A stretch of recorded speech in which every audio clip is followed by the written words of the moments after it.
I'm Shelley Foster. Here are this week's headlining stories.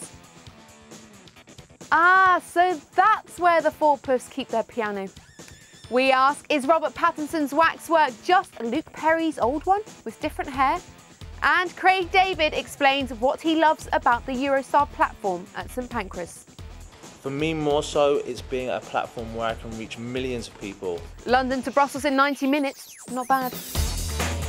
Hello, first to London's Leicester Square, where Alison is wearing her sparkliest hat. Just imagine Wolverine without his claws and strength, or Spider-Man minus his spidey sense. What's a superhero without any superpowers? Well, you're looking at it. It's Kick-Ass.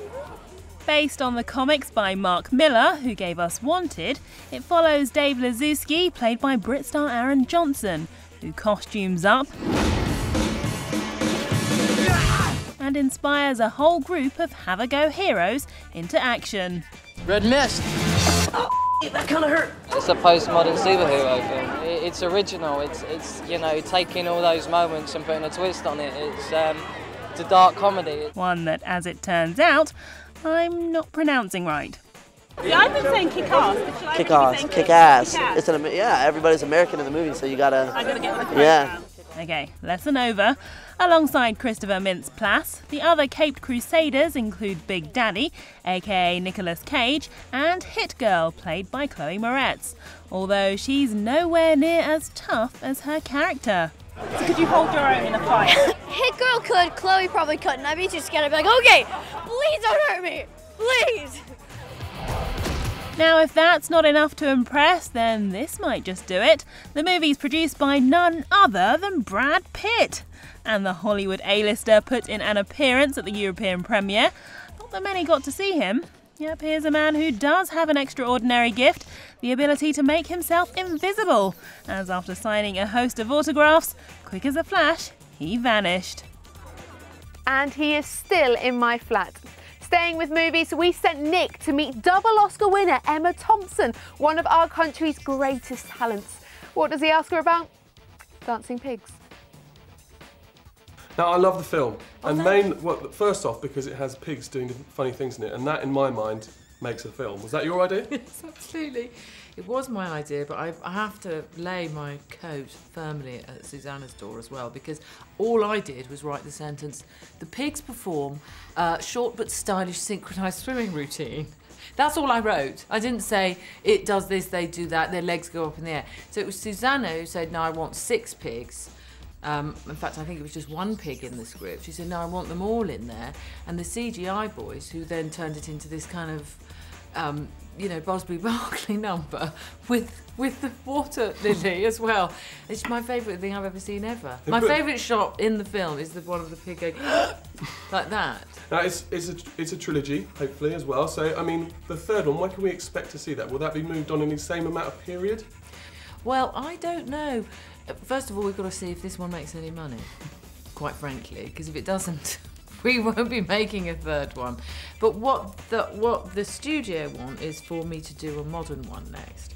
My idea was I'd go way into the future, which I will do. I've got that written, that story. I want to send her into space. I don't mean to be rude. I know that Emma Thompson won an Oscar for her work as a screenwriter, but honestly, hand on heart, Nanny McPhee in space would be rubbish. I'm just saying. Next to Madame Tussauds. Now, what lots of people fail to appreciate about Madame Tussauds is that there's only so much wax in the world. So, every time they want to make a new waxwork, they have to melt down an old one. In this case, because this new waxwork is so tall, they melted down both Dean Gaffney and Noel from Hearsay. Well, it was only a matter of time.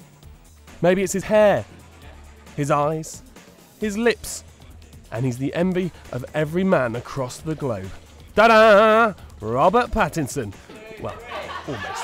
For the first time, these superfans could get their paws all over the Twilight hunk at London's Madame Tussauds as he was baptised into the VIP room reserved for A-list stars like Will Smith and Tom Cruise. Inside the A-list party, it's where you find other superstars like Brad Pitt and Leonardo DiCaprio. And so for Robert Pattinson to now join him, you know, it really shows how our guests view Robert Pattinson, because it's through their requesting to have him in the attraction that he's now here. And these fans got up all close and personal and spotted just how lifelike his figure is. He's got a freckle there on his back of his neck, and it's identical to this thing, so she's on there. This sort of hysteria has rarely been seen for a celeb since the days of the Beatles. So what is it that Madame Tussauds believes makes RPatz the most eligible man on earth? I think a lot of it's got down to his character. His character in Twilight series is very romantic, and I think young girls, even older girls, really like that. But I think he's British cool, isn't he? He's typical tall, dark, handsome, and seems to be a very nice gentleman. So I think any girl will swoon over him. Next, she sells more papers than Princess Diana and is more successful than Victoria Beckham. Cheryl Cole has given her first major interview since she kicked Ashley into touch. The only question she doesn't answer is who gets custody of the decent surname. Here's Jodie. It's the moment we've all been waiting for. Cheryl Cole's done her first major interview since splitting up with husband Ashley.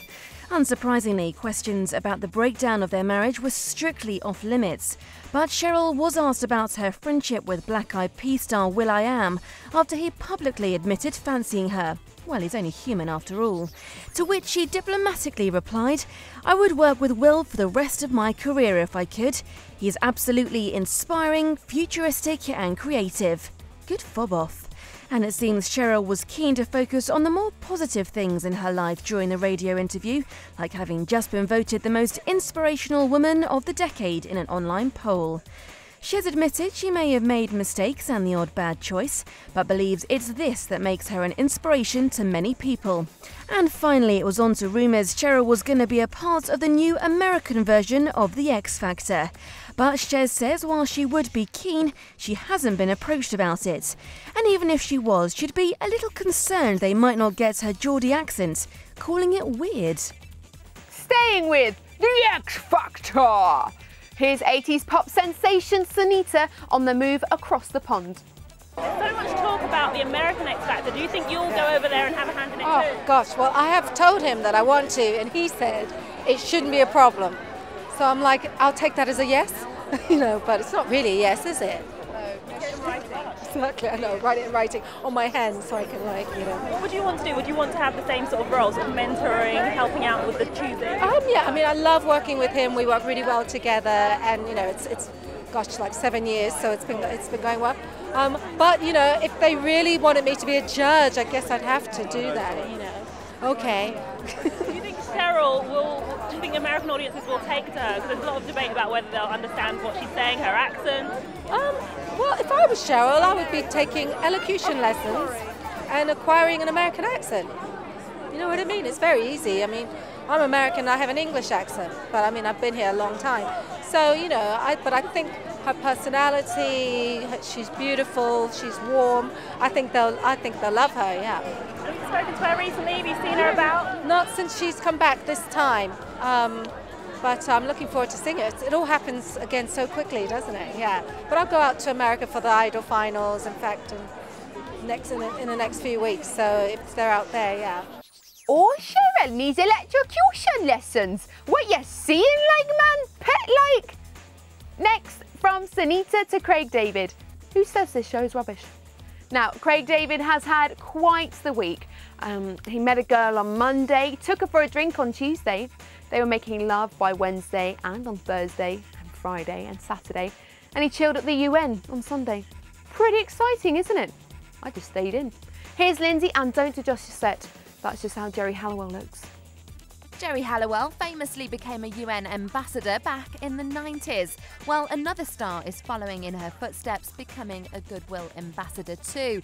R&B singer Craig David will be speaking out against tuberculosis. The pop star paid a visit to the UN headquarters in New York, where he talked about doing his part to assist the global campaign to combat the disease. And to know that I can have the possibility of saving people's lives through my voice of music is why I'm here today. That's why I'm very happy to now become a Goodwill ambassador, because I feel very passionate about this, and I can see, like you said, it's crazy to think that even in the developed world, this is still very prevalent. David, who will work in conjunction with the Stop TB partnership, has been on a fact-finding mission in South Africa to learn more about the disease. As well as his humanitarian duties, Craig is also planning a comeback to revive his music career, and he sees concerts as a perfect outlet for educating his fans about TB. Obviously, in my concerts, and I can show montages and footage. I can speak at my concerts, but I think it's, for me more so, it's being a platform where I can reach millions of people in situations like this, where I can talk about it and know that on news reports, people are interested to see that an artist is actually taking on a focused passion about something else than just music. There you have it, another celebrity putting their status to good use. Get the latest showbiz news online at youtube.com/theshowbiz411.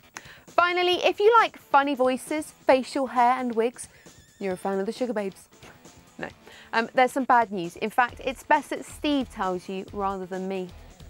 I'm afraid I've got some very bad news for anyone who's a fan of Ron Burgundy. If you're holding out for a sequel to Anchorman, then you're going to have a long wait. It's been put on hold. Its star, Will Ferrell, says the plans have been put on ice because it's too hard to get everyone from the original cast back together. But back in 2008, it seemed like it was a goer. It's the one movie that we always talked about. If we ever were to make a sequel, that would be such a fun, Ron Burgundy's such a fun character, and that would be such a great world to go back into, and it was so absurdist, it'd be fun to kind of continue with that, so.